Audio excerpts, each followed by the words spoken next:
Enthusiasts will tell you that the Joburg Open has been away for far too long, and finally now, despite a ridiculous 2020 thanks to COVID-19, the Joburg Open will make a heroic return and it officially gets underway tomorrow. Joining us on the line via Zoom is the tournament promoter, Bongi Mokaba. Wonderful to have you back with us here on Newzroom Afrika. Bongi, thank you so much for making time for us today. It looks as if you are already on the course, preparing for the opening round tomorrow. Good evening to you. Welcome. How excited are you to finally be able to say that the tournament is back? Matt, good evening and thank you for having me. I am quite excited that we are again at the Rand Park Golf Course hosting the Joburg Open. But if you'd recall, when we last met, beginning of the year, we were talking SA Open having been merged with the Joburg Open. Right. But with the change of government in the city of Johannesburg, and now under the leadership of the executive mayor, Councillor Jeffrey Makubo, and the government of local unity, a strategic decision was taken that the city, when the SA Open needed a hand, the city was willing and assisted in merging the two tournaments so that the national tournament is not lost. But they then decided that we've done that, we need to move and focus on the mandate that the city of Johannesburg has.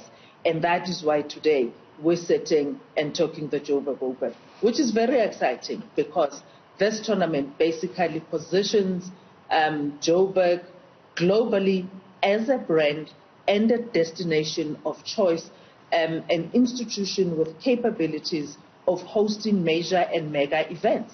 And proof of that is what we are currently doing, that having responded to the call by the President of the Republic to say businesses need to open so that we begin to normalize life, even though we're still under lockdown level 1, international events and other businesses are opened, and the city has responded. And as a result, we are the first institution to host an international event in the face of COVID in South Africa.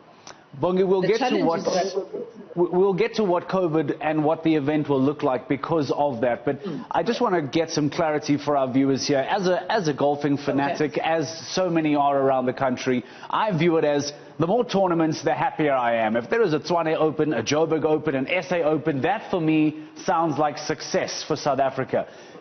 Was the merger of the two tournaments deemed a success then?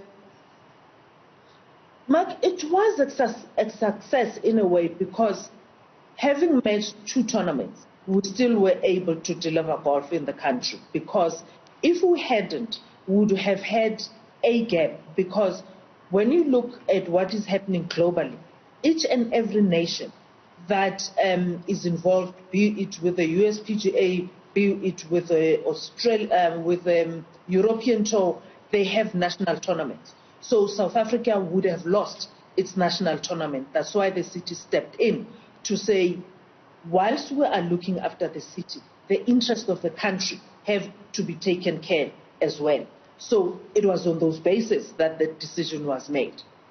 SA Open is able to stand on its own again. That's why the city decided, we've given a hand, we need to go back to basics and focus on what benefits the economy of Johannesburg and the people of Johannesburg better, and basically positioning the city globally. I've been very fortunate to attend multiple Joburg Opens over the last few years, as have thousands of fans. Speak to us about what the absence of those fans will now do to the competition. You've become accustomed to welcoming so many through the turnstiles, especially over round 3 and round 4. How does then the 2020 Joburg Open, because of COVID-19, essentially look, and what kind of effect does that have on you as the event? COVID-19 has had a huge impact on sport across the world, and golf has not been spared. And as a result, the tournament is going to be played without spectators. We're not even hosting any VIP guests.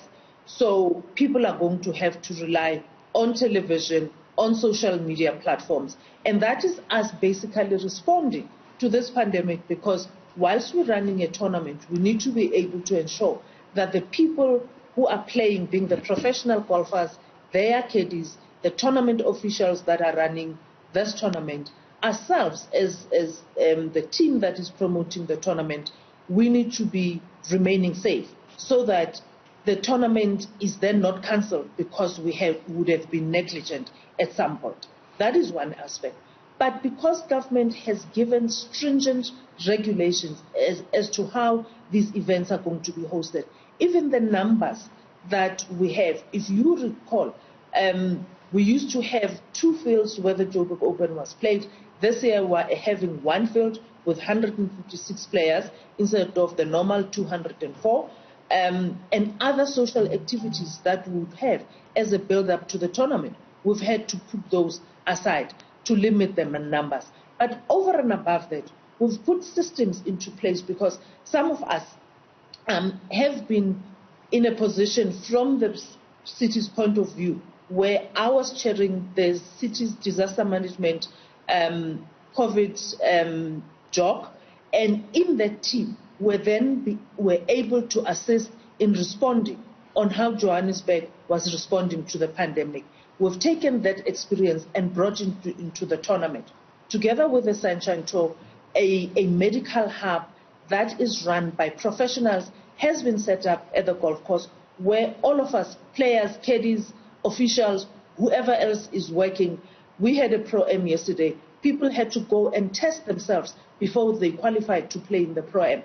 And those are precautionary measures that have been put in place so that we can ensure that everybody is safe, so that people are able to continue running this tournament, and we can ensure that there is no reputational risk to the city, to every institution that is involved here, but also indicating that we are a responsible government, that even under this condition, we still adhere to stringent measures that have been put in place as we respond to this pandemic. Those stringent measures, I beg your pardon, Bongi, I was going to say those stringent measures certainly are required and welcomed, and the loss of fans is heartbreaking, but ultimately it comes down to the golfers themselves. Those are the ones that people will be watching. Speak to us about the field. Who can South Africans get behind over the weekend? Who are the top names that we should be looking out for? The top names that we have, particularly from South Africa, I was fortunate, I played in the Pro-Am yesterday, and Brandon Stone is one young man that I think people should be looking at. There's a number of other South Africans. We have given some of them sponsors invite. There's young Tabiso Ngobo that we have given a sponsors invite to. There's Hendrik Brenas, who's also gotten a sponsors invite. And with the reduction of the field, Mark, what has happened? The field that is going to be playing is a stronger team of people. One, because there's been a limit of activities, and as a result, professional golfers are hungry to come back and ply their trade. And as a result, even from the European Tour, the number of players that we have, take for instance, Shubhankar Sharma, who won in 2017, is back to the tournament. We've got Marcel Sim from France, he's in the tournament.